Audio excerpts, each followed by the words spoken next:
so today I'm here back with Story Booth. So today we're gonna do the bully ones. Oops, I accidentally pressed something. So I'm just gonna wait to what. So here, there. Oops. So guys, when I was in grade 8, I had a best friend. I watched Story Booth and you really liked it, so I'm gonna watch it again. Named Chloe. We hung out on the swings at recess, we sat together at lunch and traded sandwiches from time to time, and we always took the same bus home after school. We were like two peas in a pod, rarely separated.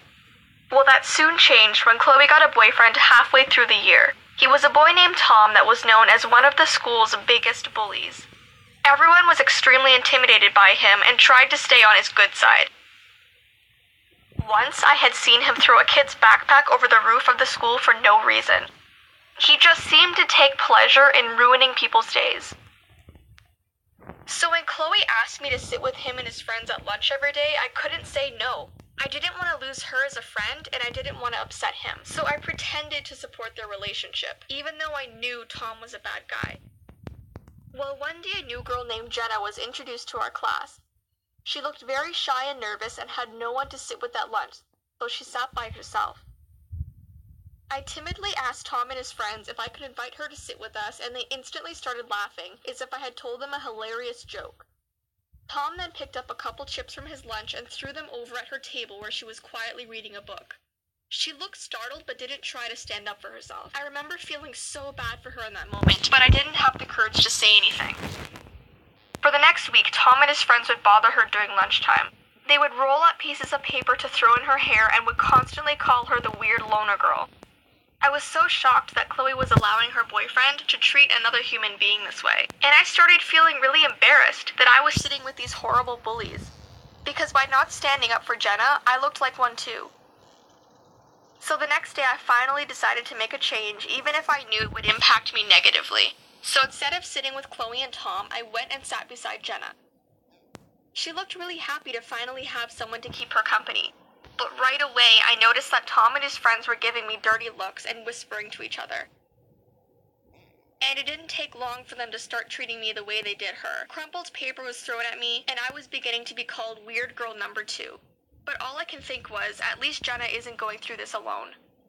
I finally decided that this was enough and took Jenna with me to see the principal.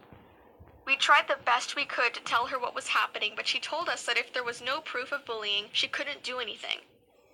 Whenever a teacher was around, Tom would act normal, and the minute she left the room, for a few minutes, he would continue harassing us. It was a very difficult time, but every time Jenna would tell me how thankful she was for my friendship, it was so worth it. So one day I heard that there was a hate page online about Jenna that was started by Tom and his friends. It had an unbelievable amount of likes and follows on it.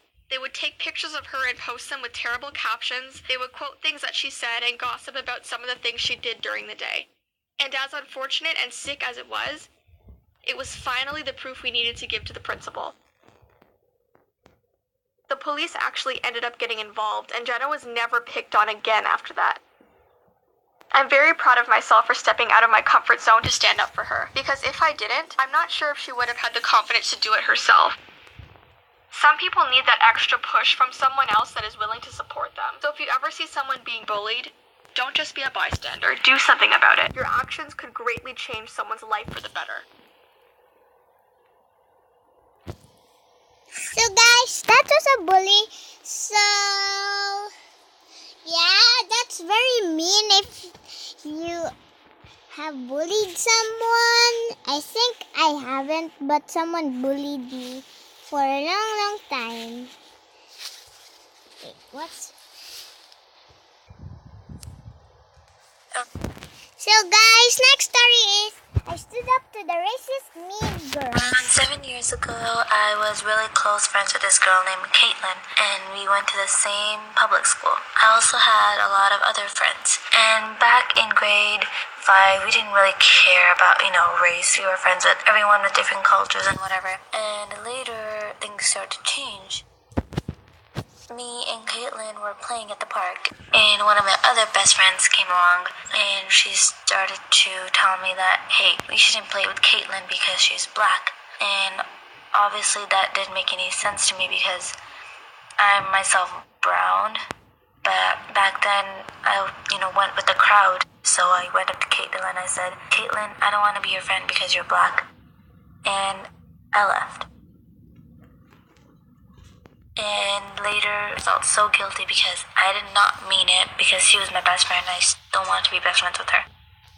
After a few days, I went over to her house, rang the bell, and she was standing there and she said, am I too black to be friends with you? And I felt really bad and I'm like, listen, Caitlin, I'm sorry. I was just trying to fit in with the other girls. And I did not mean it because you're my best friend and you'll always be my best friend. So can you please think about it and forgive me for what I've done? So she accepted my apology and we became friends again.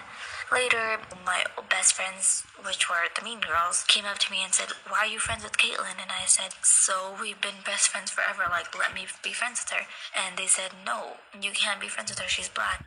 And I said, you know what, I don't care. I can be friends with whoever I want to be. And that's when, they were bullying me as well, bullying me and Caitlin. But I was like, I don't care, as long as I have a good friend, that's all that matters. So guys, that's another bully, but they're like bullying you if you're brown or whatever. So no one actually bullies me for my skin color because I'm like a little bit much white. I also don't bully anyone, so yeah. This story is disrespected for wearing a hijab. When I started high school, I was the only girl in the entire school who wore hijab, and I was really scared, I was nervous, and I stood out so much. I was afraid that people would question me and look at me weirdly, but they didn't, and everyone seemed to accept me, so I started to feel comfortable. So late in the year, I was sitting in class, minding my own business, while a group of guys across the classroom were playing Truth or Dare. One of the guys from the group comes up behind me and minding my own business, while a group of guys across the classroom were playing Truth or Dare. One of the guys from the group comes up behind me and they pull my hijab off. And I just froze on the spot and I was so shocked. So I just took my blazer off and I covered my hair. I wanted to go to the teacher, and as I was walking, the guy and his friends come up to me and they try pulling my blazer off my head, saying, no, let me see your hair, let me see your hair. And I felt so attacked and I wanted to cry and I was shivering and I said, please leave me alone. Luckily, somehow, I managed to get away from them and I went up to the teacher and I told her these guys made a dare to pull my scarf off and I don't know what to do because people saw my hair. And she spoke to me and she said, it's okay, don't worry, just quickly go to the bathroom and fix it up. So I ran as fast as I could down the stairs, across the passages and whatnot. I went to the bathroom and I was so shaky. I wanted to call my dad. I was freaking out. I eventually calmed down and I fixed my hijab and I made it back to class. All the learners were gone and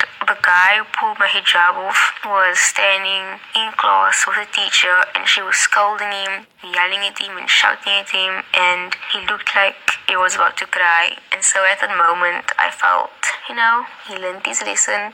So afterwards, the boy left and my teacher came up to me and she asked me if I was okay and I said yes. She said if anything happens to me again, then I should let her know. I felt okay after that. And you just fell in the bed, so sorry for that. I forgot about that moment.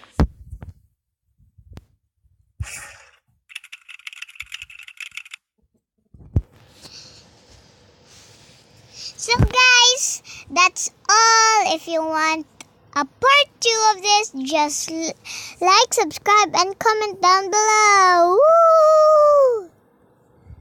So yeah, bye. Bye, guys. So I just missed something. So check my other channels, Crazy Cuteness and Carorexine. So yeah, bye.